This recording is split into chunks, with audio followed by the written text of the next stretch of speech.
السلام علیکم ورحمۃ اللہ وبرکاتہ۔ میرے محترم بزرگوں، دوستو، عورتیں اللہ کی طرف سے ہمارے لیے ایک عظیم تحفہ ہے۔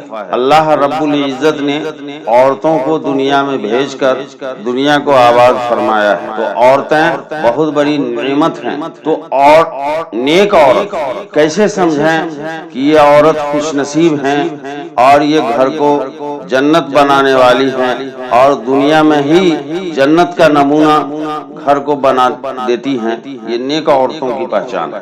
تو نیک عورتوں کے متعلق بتایا گیا کہ 4 صفت جن عورتوں کے اندر ہو اسے خوش نصیب عورت سمجھو۔ وہ عورت دنیا میں اپنے گھر کو جنت بنا دیتی ہیں، گھر کے ماحول کو بابرکت کر دیتی ہیں، اس گھر میں خوشحالی ہی خوشحالی ہوتی ہے جس عورت کے اندر 4 صفت ہو۔ تو پہلی صفت عورتوں کی یہ ہے کہ وہ شریعت کے مطابق دین پر چلنے والی ہوں، صوم صلات کی پابند۔ 1 نمبر صفت کہ وہ صوم صلات کی پابند ہوں، دین پر چلنے والی ہوں، پہلی صفت۔ دوسری صفت عورت کی یہ ہے کہ وہ شوہر کی فرما بردار ہو۔ جی، شوہر کا حکم خواہ ان کے مزاج کے خلاف ہو، شوہر جو حکم کرے اس کے لیے ہمیشہ تیار ہو، شوہر کی غریبی امیری سے اسے کوئی لینا دینا نہیں ہو، شوہر اگر جھوپڑی میں رکھے، شوہر معمولی کمانے والا ہو، شوہر گورا ہو کالا ہو، عورت اسے اپنی قسمت سمجھے اور شوہر کو اللہ کے بعد مقام دے، شوہر اسے جو حکم کرے وہ ماننے کے لیے تیار ہو، شوہر کے رشتہ داروں کے ساتھ اس کا اچھا سلوک ہو، شوہر کے ہر حکم کے لیے وہ تیار ہو۔ یہ دوسری صفت ہوئی۔ تو پہلی صفت کیا ہوئی کہ عورتیں دیندار ہوں، صوم صلات کی پابند ہو، اور دوسرے نمبر میں شوہر کی وفادار ہو۔ جی، اور تیسری صفت یہ ہے کہ شوہر اگر گھر سے باہر ہو تو شوہر کی جائیداد کی، اس کی گھر کی صحیح ڈھنگ سے رکھوالی کر رہی ہو اور اپنی عزت کو بھی بچاتے ہوئے رہتی ہے۔ یعنی عورتیں شوہر کے غائب آنے میں اپنے شوہر کے مال اور عزت کا خیال رکھنے والی۔ تو تیسرے نمبر کی صفت بھی، شوہر اگر اس کو منع کر دیا ہے کہ میرے بغیر اجازت کے تمہارا کوئی رشتہ دار بھی نہیں آ سکتا ہے، تو بیوی اس کو مان لے بغیر شوہر کے اجازت کے، خواہ اس کا بھائی کیوں نہ ہو، اس کے رشتہ دار کیوں نہ ہو، شوہر جس کے بارے میں اگر منع کر دیا ہے تو بیوی ماننے کو تیار ہے، بغیر شوہر کے اجازت کے شوہر کے مال کو وہ صدقہ خیرات بھی نہیں کرے، کسی کو دے نہیں۔ ہاں، اگر شوہر کی اجازت ہے کہ میرے غائب آنے میں کوئی بھی ضرورت مند آ جائے تو تم دے دو، یعنی شوہر کی ہر حکم کی تعمیل کرنے والی اور شوہر کی مال اور عزت کی نگاہ رکھنے والی۔ اور چوتھے نمبر میں ہے کہ وہ عورت زیادہ بچہ دینے والی۔ جی، اگر یہ چاروں صفت عورتوں کے اندر پایا جا رہا ہے تو سوچئے یہ مرد کے لیے بہت خوش نصیبی ہے، اور یہ عورت خوش نصیب ہے، وہ گھر کو جنت بنا سکتی، اور یہ عورت جنت کی حور ہے۔ اس گھر میں خیر و برکت، ازدواجی زندگی بہت بہترین ہوگی، اور اس گھر کے ماحول بھی اچھے ہوں گے، اور بچے بھی اس گھر میں تہذیب و تمدن والے ہوں۔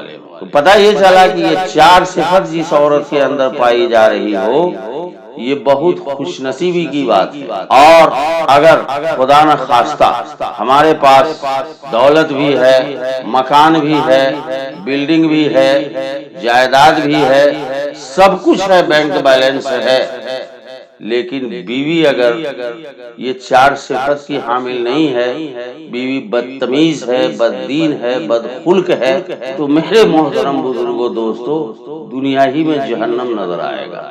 پتہ یہ چلا کہ عورتیں اللہ کی طرف سے عظیم تحفہ ہے، وہیں پر عورت فتنہ بھی قرار دیا گیا۔ وہ عورت جس کی اخلاقی کیفیت ٹھیک نہیں ہو، بد زبان ہو، بد تہذیب ہو، بد دین ہو، نہ وہ دین پر چلنے والی ہو، نہ وہ شریعت پر چلنے والی ہو، نہ وہ شوہر کے حکم کو مانتی ہو، بد خلق ہو، اتنی بد خلق ہو کہ شوہر بھی عاجز ہو، تو دنیا کی ساری نعمت بیکار ہو جاتی ہے۔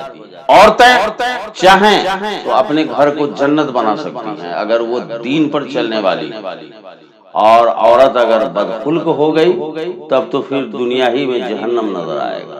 حضور پاک صلی اللہ علیہ وسلم کے پاس ایک صحابی آئے اور دو عورتوں کے بارے میں بتایا کہ اللہ کے نبی، ایک عورت تو بہت زیادہ عبادت ریاضت کرنے والی ہے، بہت دین پر رہتی ہے، دوسری عورت عبادت کم کرتی ہے، کسی طرح وہ صوم صلات کر لیتی ہے، لیکن وہ شوہر کی بہت فرما بردار ہیں، اخلاق مند ہیں، شوہر کے ہر حکم کو مانتی ہیں، بد خلق اور بدتمیز نہیں ہیں۔ اللہ کے نبی نے بتایا، آپ صلی اللہ علیہ وسلم نے ارشاد فرمایا کہ وہ عورت جو کم عبادت کرتی ہے لیکن وہ وفادار ہیں اور وہ خوش اخلاق ہیں، تو وہ زیادہ اچھی ہیں اللہ کے نگاہ میں اس عورت سے جو عبادت تو بہت زیادہ کرتی ہیں لیکن بد خلق ہیں، بد اخلاق ہیں، تو اس کا مقام اس سے کم ہے۔